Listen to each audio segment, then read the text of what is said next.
Dogs, all shapes, sizes, breeds and temperaments. It's been said of them that they're man's best friends, and nowhere is that supposed to be more true than in Britain, where there are 5 million of them. The English passion for pet animals, and especially dogs, has long been regarded by foreigners as a quirk in the national character, and it's certainly true that in many English households, dogs are given as much affection as any human member of the family, and indeed sometimes more.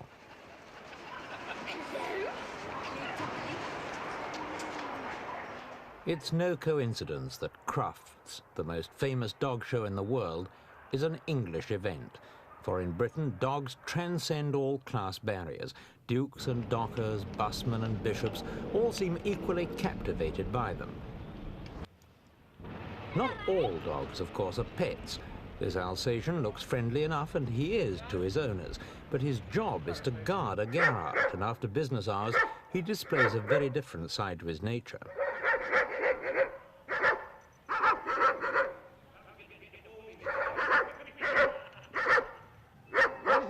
Other dogs work for the police and security organisations and are specially trained not to regard any man as a best friend. Jake, leave! Leave! Come! Here. Down! Stay. Good boy. Good dog. Good dog, Jake. The care which the British devote to their animals is embodied in this organisation, the RSPCA, the Royal Society for the Prevention of Cruelty to Animals. This organisation, together with another called the People's Dispensary for Sick Animals, runs scores of clinics up and down the country at which members of the public can bring their pets for free treatment. It's a service that costs the RSPCA £3,000 a day to run, and all the money comes from voluntary contributions.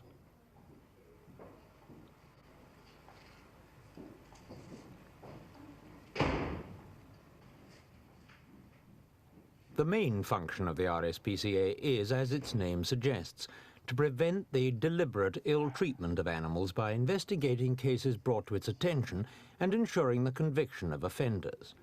But it also has the job of dealing with over 300,000 stray dogs every year, and it's the policy for disposing of these dogs that's recently involved the Society in public controversy. These 2 dogs were leaders of a small pack annoying residents on a housing estate in Halifax. They were caught and brought to the local RSPCA centre to be destroyed.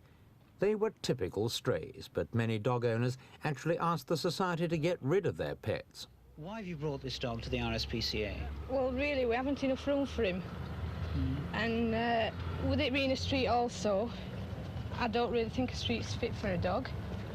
I think we should have a bigger area for animals, and we just can't keep him, you know. So what are you going to ask the RSPCA to do? Well, I'd like him really to find him a home, better than put him down, you know. But if they can't find him, you'd be happy to see him put down? Yes.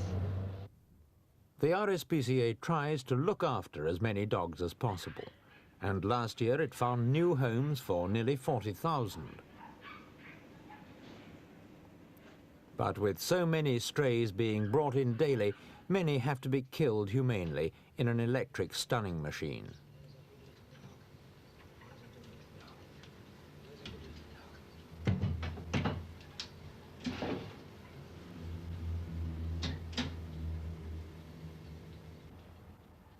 The first electric shock knocks out the animal, the second kills it.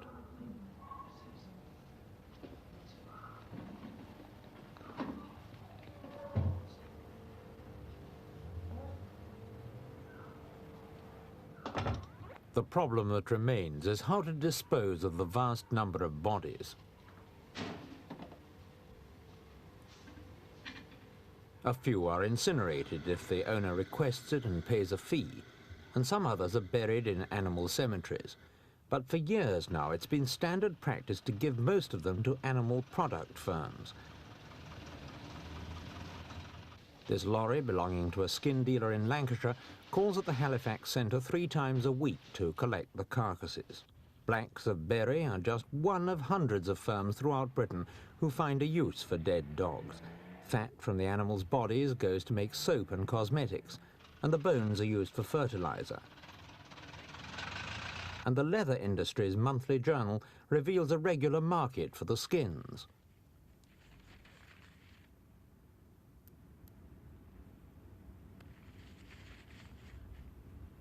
Firms like J. Smush, who've been in business for over 100 years, buy the raw skins and process them. Their main trade is in calf skins, sheep skins and pig skins, and they see no reason why dog skins shouldn't be treated in the same way. A recent order here was for 8,000 from Belgium. These too were destined for export, but there's a flourishing trade from British firms making gloves, wallets and handbags.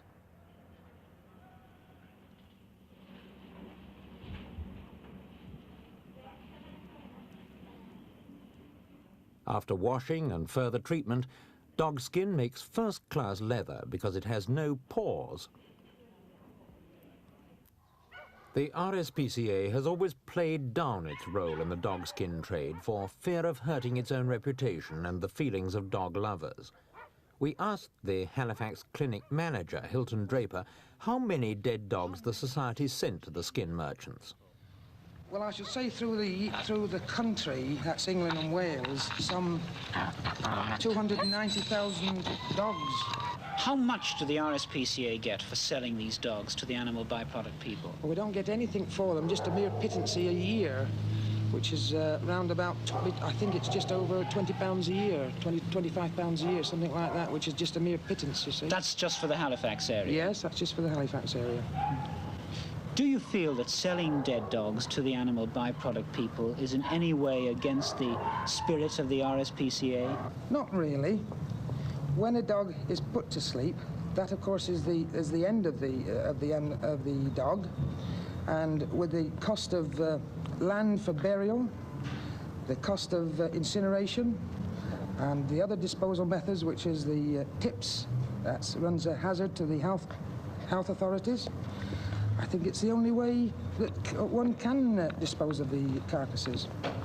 You see, we try to do what we possibly can whilst the animal is alive, and once the dog is dead, well, there isn't much else we can do about it, you see, unfortunately. The RSPCA says it's grateful to the animal product firms for taking the dead dogs off its hands. Any suggestion that the society should charge an economic price for the skins is apparently out of the question. To do so could be seen as providing a motive for deliberately procuring animals for slaughter. The only way to stop the trade, say the RSPCA, is for owners to adopt a more responsible attitude to their dogs.